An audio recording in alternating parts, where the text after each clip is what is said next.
membuka wawasan, kita perlu mengetahui bahasanya dalam hal ini ada sejumlah pendapat ulama tentang konsep rongga yang membatalkan puasa jika ada benda asing yang memasukinya. Yang pertama, ada ulama yang berpandangan bahasanya rongga yang itu menjadi parameter batal puasa adalah kerongkongan, kemudian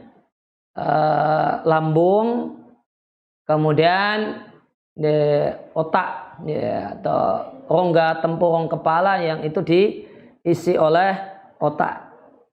Maka sebagian ulama, tepatnya ulama dalam mazhab Hanafi, demikian juga dalam mazhab Maliki, mereka menilai bahasanya tolak ukurnya adalah ini. Maka jika ada materi asing dari luar tubuh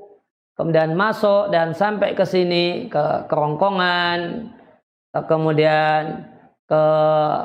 sampai ke lambung atau kemudian masuk di otak, maka ini menyebabkan puasa itu batal. Jadi atau masuk ke bagian tubuh yang lain namun nanti ujungnya sampai ke situ, ke kerongkongan atau lambung atau otak. Kemudian ragam pendapat yang kedua, ini merupakan pendapat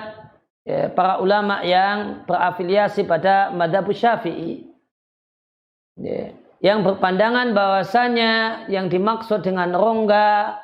adalah semua yang ada di dalam tubuh.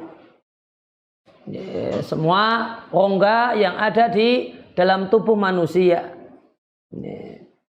Sehingga, dan ini semua bentuk rongga tanpa memperhatikan apakah jika ada materi masuk ke rongga tersebut, kemudian materi tersebut akan berubah menjadi materi yang lain, misal makanan kemudian berubah menjadi sari-sari makanan, atau kemudian obat-obatan kemudian meresap, kemudian diresap oleh rongga tubuh tersebut menjadi bentuk yang lain, ataukah rongga tersebut obatan ataupun mengubah dua-duanya semacam perut dan usus, atau hanya bisa mengubah obat-obatan saja namun tidak bisa mengubah makanan yang masuk semacam bagian dalam kepala, bagian dalam telinga, atau sama sekali tidak punya kemampuan untuk mengubah semacam bagian dalam dari kerongkongan.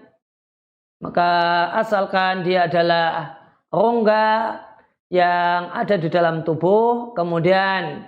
materi asing yang masuk tersebut masuk melalui jendela yang tembus sampai ke rongga tadi, dan rongga ini jendela untuk masuk tersebut itu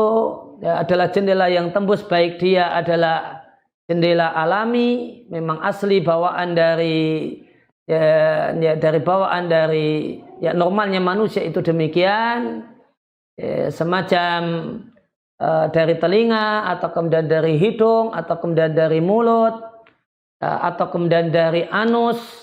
atau bahkan dari jalan depan, maka ketika ini semua adalah rongga-rongga terbuka yang bisa sampai ke rongga, ke bagian dalam tubuh, atau